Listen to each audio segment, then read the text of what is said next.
இனிய நண்பர்களே, மதிய வணக்கம். பொங்கலுக்கு இன்றைக்கி 2 படம் வந்ததுக்கப்புறம் ஒரு வீடியோ போடலான்னு தான் இதை போடுறேன். உள்ளே வந்துடாதீங்க, உள்ளே வந்துடாதீங்க அப்படின்னு கத்துறான். காதலிக்க நேரமில்லைன்னு ஒரு படத்தை பார்த்து யார் நடித்தது பாருங்கள், ஜெயரவி. மாடர்னான டெக்னீஷியன் ஏஆர் ரஹ்மான் மியூசிக்கு. அப்படியே இன்னொரு படம் கொஞ்சம் பரவாயில்ல, அவ்வளோதான், நேசிப்பாயா. அதாவது ஆவரேஜ். இதுதான் நிஜமான ரிப்போர்ட். ஒரு சினிமா நண்பர் இன்ட்ரோவில் பார்த்துட்டு செம கடுப்பில் இருக்கேன்னார். இதே நேசிப்பாயாவை பயங்கர கோர்த்துருக்கேன், செகண்ட் ஆஃப் ஹவர் நல்லா இல்லைன்னா அடிச்சு விடுவேன், 200 ரூபாய்க்கு மேலே டிக்கெட்டு, அதுக்கு மேலே எக்ஸட்ராலாம் கொடுத்துருக்குறான்ட்டு ஐநாக்ஸில் பார்த்துருக்காரு. எத்தனை பேர் கூட்டம் இருந்துச்சுன்னு கேட்டேன். 40 டிக்கெட் இருக்குது, 30 டிக்கெட் இருப்பாங்க சார், அவ்வளோ, அதுக்கு மேலே கிடையாது சார், 35 பேர் என்னார் முதல் காட்சி. அப்படியே மரகத ராஜா எப்படியா இருக்குன்னு கேட்டேன். இருக்கிற ஸ்க்ரீன்லாம் ஃபுல்லுங்கிறான். கிட்டத்தட்ட 50 கோடி ரூபாயை கிராஸ் பண்ணோம் சர்வசாதாரணமாகங்கிறான். இதுதாங்க சினிமா. இந்த சினிமாவோட வாழ்க்கையை நம்ம சேர்த்து ஒப்பிட்டுக்கணும். தயாரிப்பாளர் செத்துட்டான், அந்த படத்தை நடித்ததில் பாதி பேர் செத்துட்டான் மரகத ராஜா படத்தில்.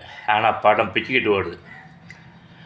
பிரபஞ்சத்தினுடைய விளையாட்டை பாருங்கள், பிரபஞ்சம் செய்கிற மேஜிக் பாருங்கள். முடிவெடுத்துறாங்க எப்போவுமே. என் வாழ்க்கை முடிச்சு போச்சு, இன்னும் நான் இனிமேல் எங்கே நான் எந்திரிக்க போகிறேன், இனிமேலாம் என்னால் எந்திரிக்க முடியாது, நான் தோற்றுட்டேன், இப்படிலாம் தீர்மானமாக எந்த முடிவுக்கும் போயிடாதீங்க. எதுவாக இருந்தாலும் அபிப்பிராயத்தோடு நிப்பாட்டிங்க, புரியுதா? இதை சொல்கிறது தான் இந்த மரகத ராஜா. அது யார் மூலமாக சொல்லுது? ஒரு திரைப்படம் மூலமாக. 13 வருஷம் பெண்டிங்கில் இருந்த திரைப்படம் மூலமாக பிரபஞ்சம் சினிமாவில் போராடிட்டு இருக்கிற அனைத்து கலைஞர்களுக்கும் சொல்லுது. சினிமா இல்லாத வேறு தொழிலில் இருக்கவங்களுக்கு சேர்த்து சொல்லுது. ஒரு பெரிய நீதி, மிகப்பெரிய நீதி.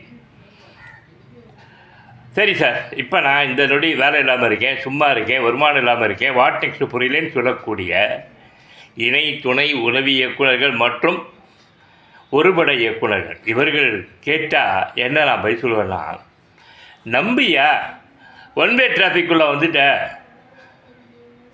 வேறு தொழிலுக்கு உன்னால் போக முடியாது, வேறு தொழிலுக்கு போக முடியாதுயா உன்னால், தெரியோ தெரியாமையோ சினிமாவில் ஆசைப்பட்டு வந்துட்டு போ, இல்லைன்னா செத்துப்போ. இதுதான் பதில். உன்னை எவன் கூப்பிட்டான்? புகழ் போதையில் ஓடி வந்த. புகழ் போதை சும்மா கிடைக்குமா? புகழுங்கிறது செத்து சுண்ணாம்பாய் தான் ஏன் புகழ் கிடைக்கும். தயாரிப்பாளே செத்துருக்கான் இந்த படத்தை எடுத்தவன். ஆனால் புகழ் படம் பிச்சுக்கிட்டு போகுது, அவன் வம்சம் அனுபவிக்கிறது அந்த புகழையும் வாழ்வையும். இதுதான் வாழ்க்கை.